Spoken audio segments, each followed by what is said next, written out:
Hello बच्चों, हम आप सभी विद्यार्थियों का अपने YouTube चैनल द मार्गदर्शक में स्वागत करते हैं। बच्चे, हमने कल के लेक्चर में पढ़ा था जीवन अवधि की अवस्थाएं, और जीवन अवधि की अवस्थाओं में हमने कायिक अवस्था और जनन अवस्था को पढ़ लिया था।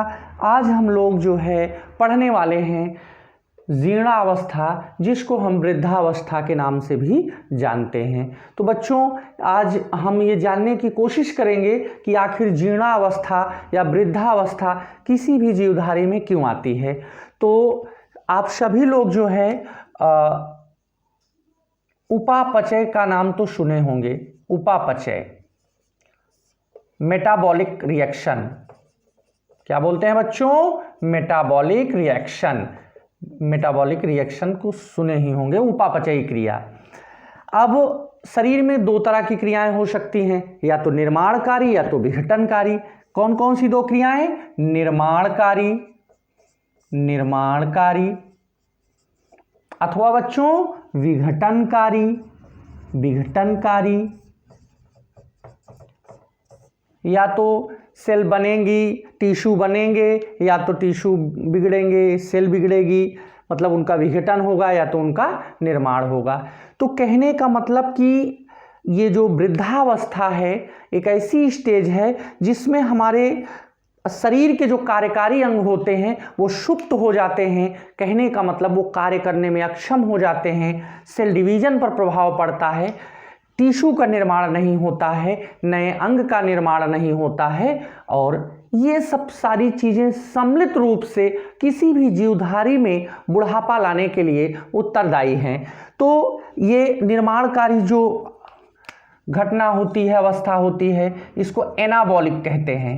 क्या बोलते हैं बच्चों? एनाबॉलिक। और इसको दूसरा नाम इसका उपचय भी है। क्या है? उपचय। और इसको कहते हैं कैटाबॉलिक। क्या बोलते हैं? कैटाबॉलिक। इसको क्या कहते हैं? अपचय। अच्छा, इस अवस्था को जरा याद करिए बच्चों। कल की डेट में हमने पढ़ा था कायिक अवस्था। इसमें क्या हो रहा था? जीवधारी इसमें क्या कर रहे थे? वृद्धि कर रहे थे। तो जरा सोच करके समझ करके बताइए कि जो ये कायिक अवस्था थी, इसमें जो है उपचय ज्यादा हो रहा था कि अपचय? मतलब कि जो उपचय और अपचय, ये दो प्रकार की घटनाएं हैं, उपचय और अपचय। तो उपचय ज्यादा हो रहा था अपचय की अपेक्षा कि अपचय ज्यादा हो रहा था उपचय की अपेक्षा? तो बच्चों जो है उपचय जो है ज्यादा हो रहा था किसकी अपेक्षा? अपचय की अपेक्षा। लेकिन जो है जो ये स्टेज होती है जीर्णावस्था, जिसको हम वृद्धावस्था के नाम से जानते हैं, इसमें जो है अपचय बढ़ जाता है, उपचय जो है कम हो जाता है। बस बच्चों, यही अवस्था जो है जीर्णावस्था कहलाती है। समझ गए कि नहीं? कहने का मतलब कि निर्माणकारी जो तत्व होते हैं, निर्माणकारी जो घटनाएं होती हैं वो कम हो जाती हैं, और जो विघटनकारी घटनाएं हैं वो बढ़ जाती हैं। इसी अवस्था को वृद्धावस्था कहते हैं। और एक चीज आप लोग सुन रखे होंगे जिसको थाइमस ग्रंथि बोलते हैं। थाइमस ग्रंथि सब लोग जानते होंगे।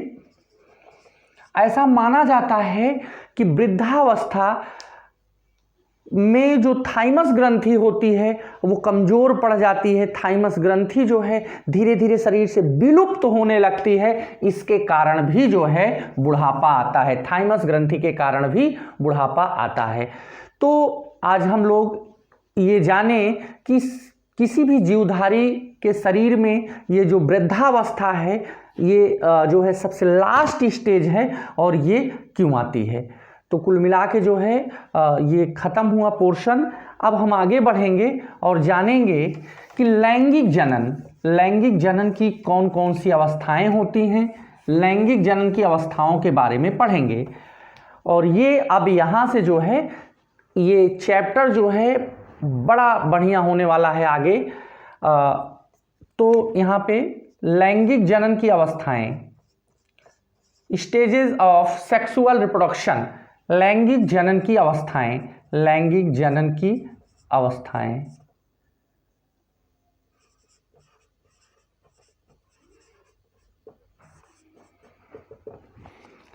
लैंगिक जनन की 3 अवस्थाएं, जैसे बच्चों जीवन अवधि की 3 अवस्थाएं थी, वैसे लैंगिक जनन की भी 3 अवस्थाएं होती हैं। नंबर फर्स्ट, निषेचन पूर्व घटना।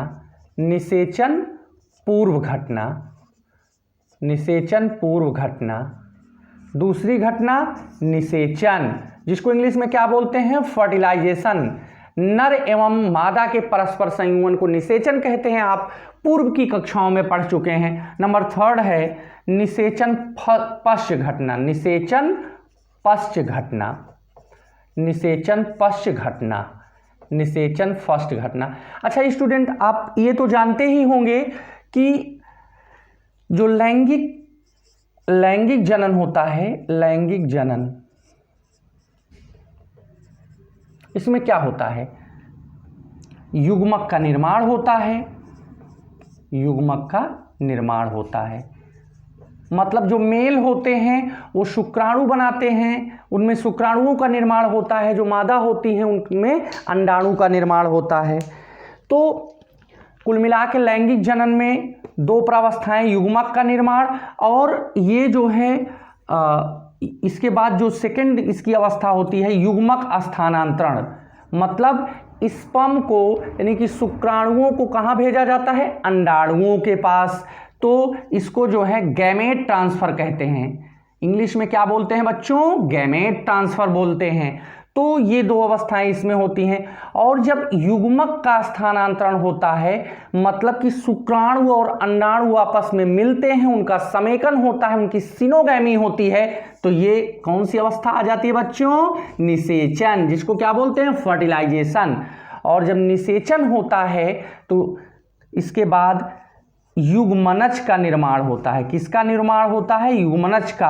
और युग्मनज जो है वृद्धि करके क्या बना लेता है, भ्रूण बना लेता है। तो ये जो है निषेचन के पश्च की घटना है।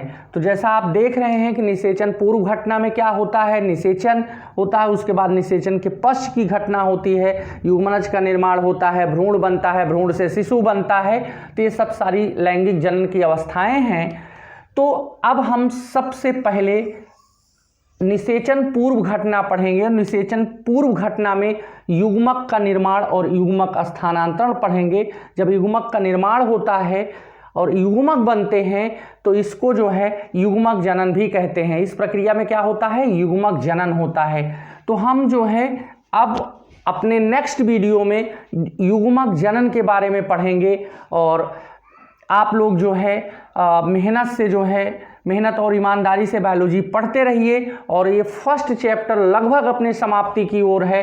जैसे ही चैप्टर समाप्त होगा हम इस चैप्टर के महत्वपूर्ण एमसीक्यू भी लाएंगे। दीर्घ उत्तरी, लघु उत्तरी, सारे के सारे प्रश्नों का कलेक्शन हमारे सामने होगा और हम इसको ढंग से जो है पढ़ेंगे।